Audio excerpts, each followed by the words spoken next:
Good morning, everybody. I know this is late and I will apologize. I have been down with a terrible migraine. I've been feeling like I'm walking around on a deck of a ship in high seas all day, and it's just because of the solar storms and the electromagnetic energy that's going on. Things are just not good. We are looking at a view of our sun. As we're rotating through, you're going to see 3614 pop off. You're going to see 3615 down here at a near M class flickering and flaring and going off. You're going to see a flare here between 3614 and 3619 pop off. Filament line went off up here. You're going to see some flaring around 3622 over here. You're going to see some filaments let go around 3619. And then another flickering and flaring around 3622, which seems to be very active and where a lot of activity seems to be coming off of right now. So let's look at, okay, let's go to, over the last couple days, we did hit a KP8 briefly for about 3 hours. It was not dangerous. We had very limited outages. It really didn't hit us hard enough to do much damage. If it had been an ongoing proton storm and we had a long-term KP8 or higher, then we would have had more power outages.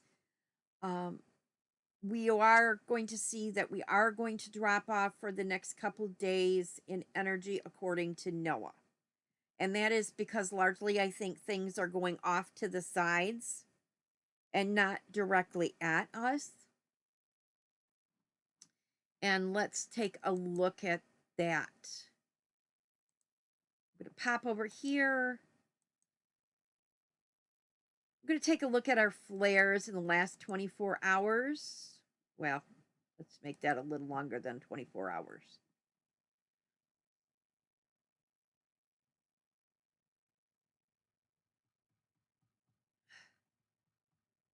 Whoops. There we go. Let's bake this back to just before midnight. You can kind of see we have kind of dropped off in activity since yesterday. Oops. Come on. We've kind of dropped off in activity. We had a real active time where we were all those M class flares. We did have a large M class flare, and we've had a minor pop here or there M class flares, and then they've just been kind of C class flares that have kept us elevated in the C class range.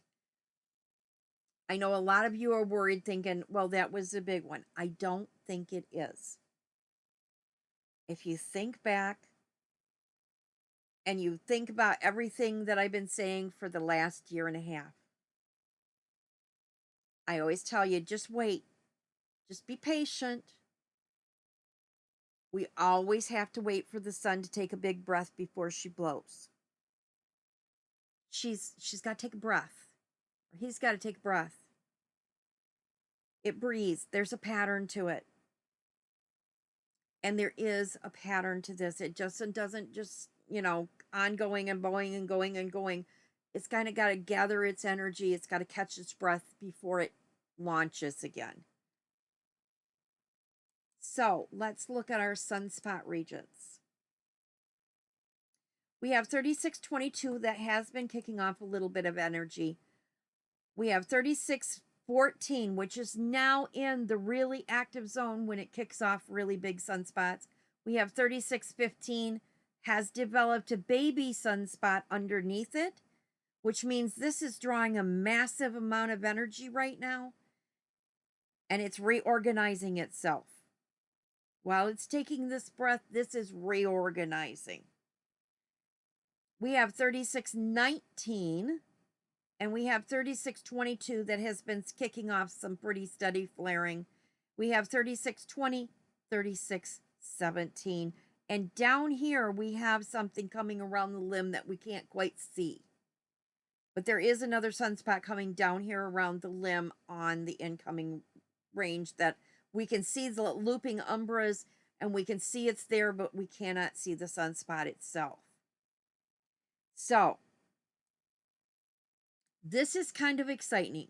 Remember that 3614 is the one that gave us our X-class flare. It's the one that gave us our sunspot that was in a KP8. And in the last 4 hours, this right here, this big yellow spot above the blue, has developed and organized into a well-defined spot. It kind of looked like this up here, not really anything 4 hours ago. It was just a blob of light yellow. It didn't have any defining orange lines or any orange to it. In the last 4 hours, that has developed up to having a big orange spot in it, and it's tightly wrapped. You can't even get a piece of paper between that blue and that positive and the negative right now. This is going to blow again. Now, it's pretty far around the limb, and if it's small, it won't do much. But if it's an X-class flare, if it's a major eruption, it's most definitely going to hit us. It's still in the range that it can do some damage if it's a big CME. So I look for this one in the next 24 to 36 hours to put something out that's going to be massive, because that one sits there, does nothing for a couple of days, and then wham, it lets out a big one. Sits there, does nothing for a couple of days, and then boom, it lets out something huge. Sits there for a couple of days, does not much of anything, and then bam, it lets out something huge. And this has been the pattern as it comes around the backside of the sun. I look for this to let off something big in the next 36 hours. Now, in the last 4 hours, this positive region is drawing down in between. These arms are reaching down in between the negative. That wasn't there 4 or 5 hours ago to the extent it is now. This area wasn't drawn down into the negative like it is now, nor was this region wrapping in as tightly as it is now. This is getting ready to erupt again too. Also, yesterday or early this morning, we did not have sunspot number 9623. Since early this morning, we have developed 3623, which is this spot right here, which is literally making a half moon. The positive sunspot is making a half moon and wrapping right around that negative sunspot. So this is drawing a massive amount of energy. It's boiling. This is like, if you think of it like a thunderstorm, this is your massive Duratio supercell that looks like a spaceship.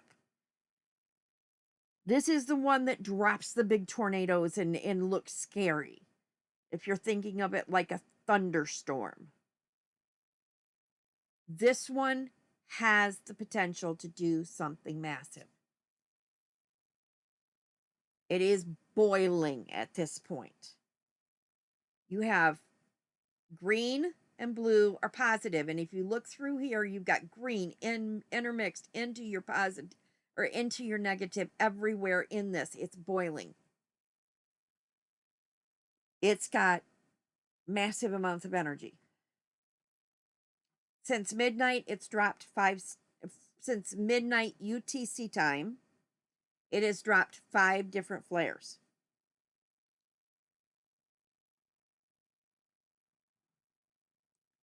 Looking at 3619, this is starting to, it's spread apart, but now the negative and the positive are starting to fill in between this. And you're starting to see negatives pop in the middle of all this, the positive energy here. You're starting to see this negative develop in. So it's starting to fill in. This is developing. This is in the earth facing center. So as this rotates out in the next 24 hours, this could get really, really active. And I look for this one to grow. 3620, I look for this thing to not, well, maybe it might grow. It might start be reorganizing. 2 hours ago, we did not have the positive energy in the middle of that. So it might be reorganizing a little bit. It is coming into earth facing. It is in the quiet period. It could be reorganizing. I'll give it that. It may be reorganizing. Now, 3621, if you remember a couple days ago, it was nothing but a little teeny single spot. Wasn't really anything big to write about. It is a mirrored, so it's mirroring itself. So it's got a negative on each end and the positive in the middle. It's mirroring itself. It's an irregular, a mirrored sunspot. It has grown exponentially. So as this comes around in the next 27 days, I look for this one to be something when it comes around next month. And that I look to see in 23 days. So in 23 days, that should be back around to us and on coming in on the limb to where we can see it, and you should know what it's going to do.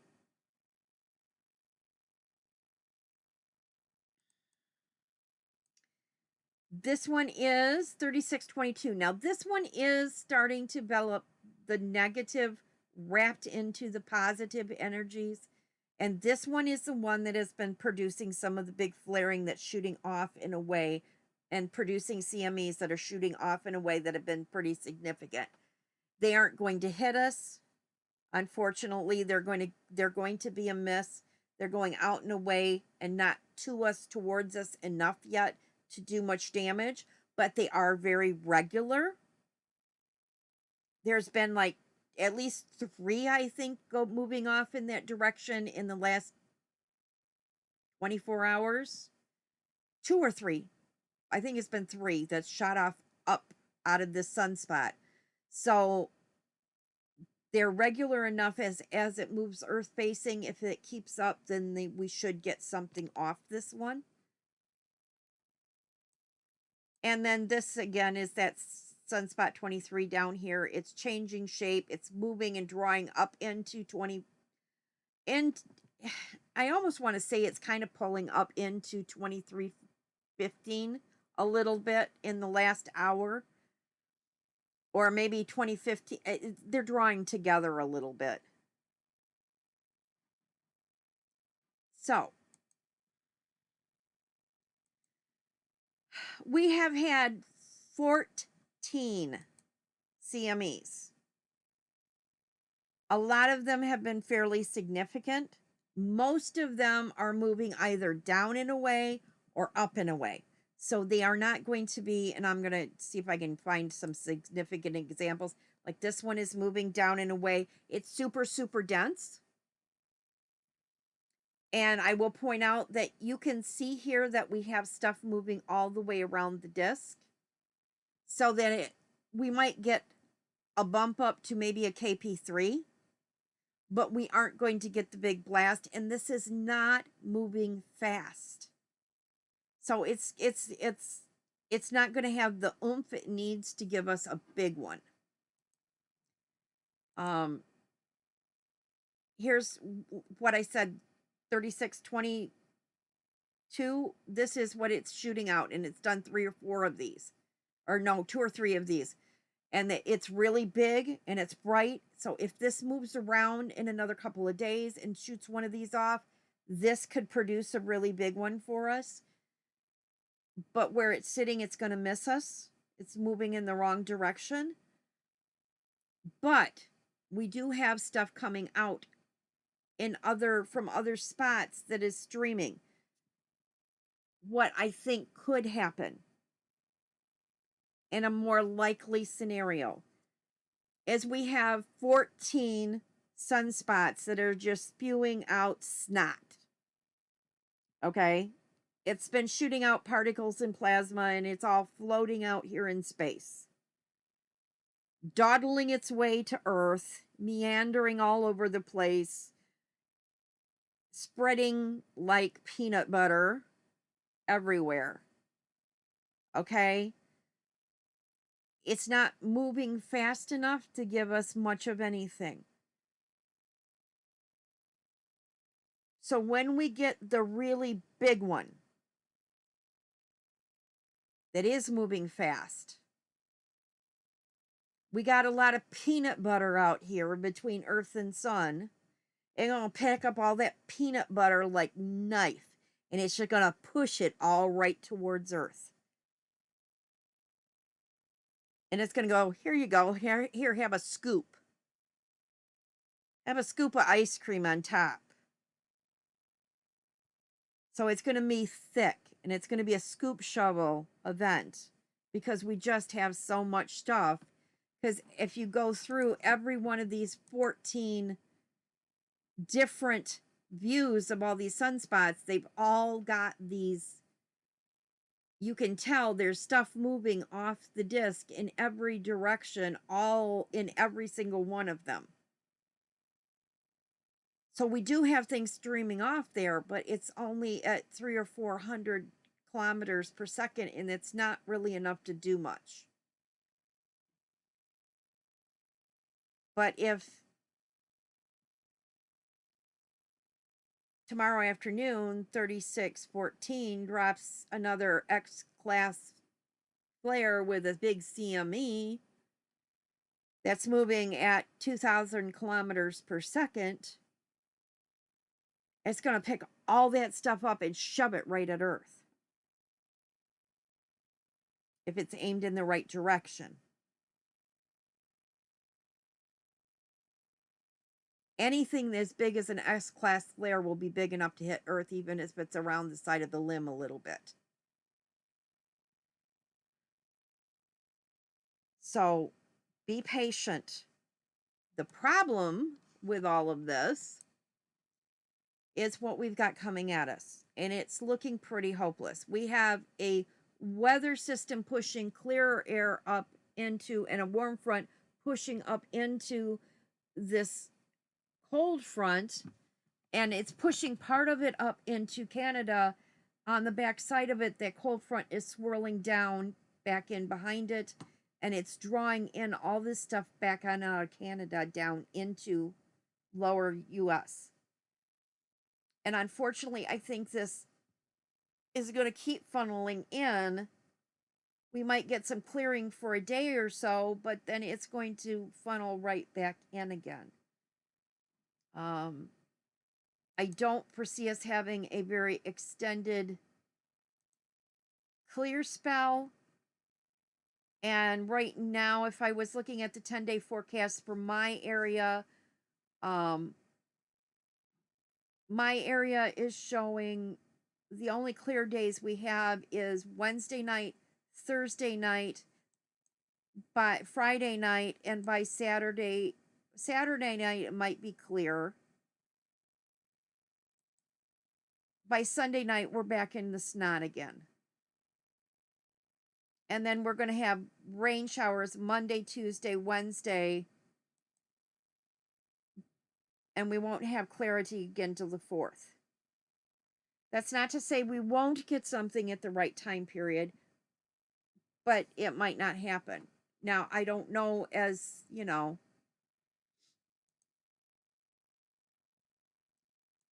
what that will look like.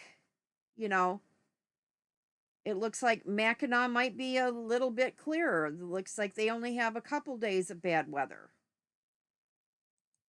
They might be more clear farther north. And it might just be down south. What's Paradise look like? Paradise is looking like they've only got the couple bad days of bad weather. Let's look at Minneapolis. Oh, where'd it go? Going after Minneapolis. Minneapolis, it looks like you're only going to have one day of bad weather, or 2 days. We'll have it on the 31st, and then on the 1st, and then you should be back to partly cloudy skies. So it's going to be a crapshoot whether we all get the chance or not.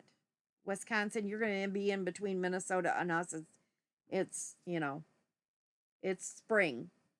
Give it 5 minutes, the weather's going to change on us anyway. Um, Now, going back to our look at our radar, with all this solar activity coming in, please keep people in prayers because we know that all the electromagnetic energy from these storms amplify bad weather. They amplify the lightning within these storms. And you can see that we're getting some really bad weather down here in the south. And we're getting down in here in Ohio, we're getting another round of bad weather. We want to pray for those people that we do not get tornadic activity out of these storms and that we aren't getting dangerous levels of lightning. We also want to pray for the people in Papua New Guinea because all this electromagnetic energy, we know it's one of the triggers that destabilize our earth, and it can be one of the triggers that trigger earthquakes. And yesterday there was a 6.9 earthquake in Papua New Guinea. So we do want to be praying for those people that are in earthquake zones that could face some potentially hazardous effects from all this solar activity and the solar weather that comes at this time of year.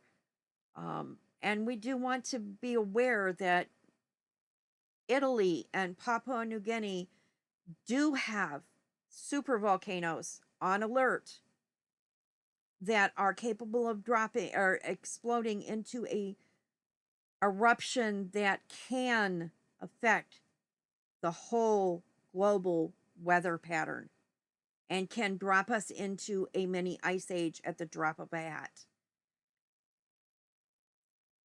and can wreak all sorts of hazards.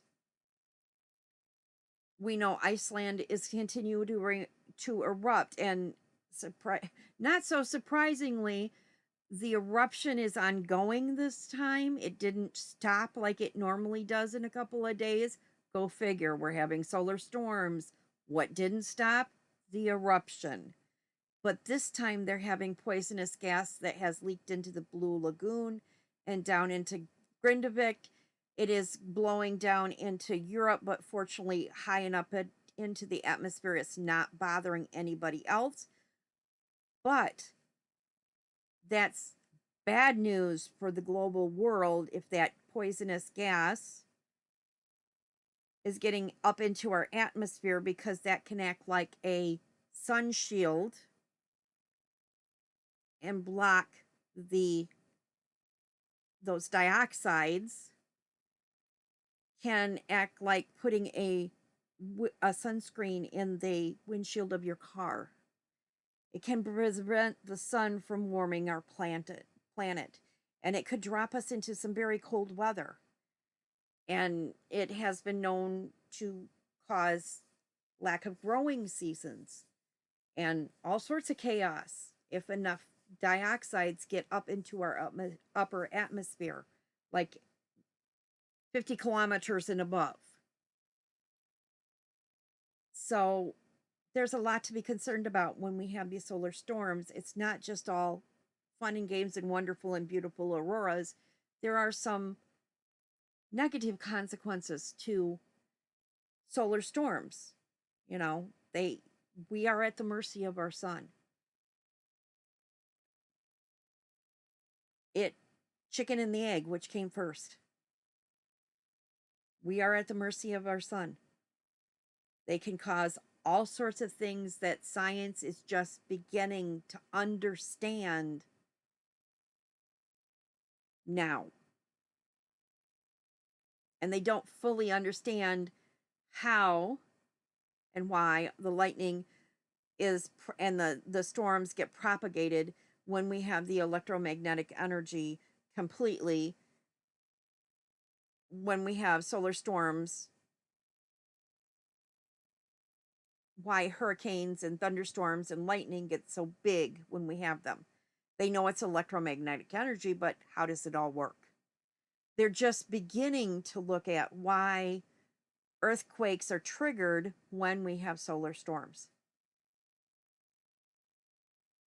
So, and they're just beginning to start to look at that as possibly a trigger to earthquakes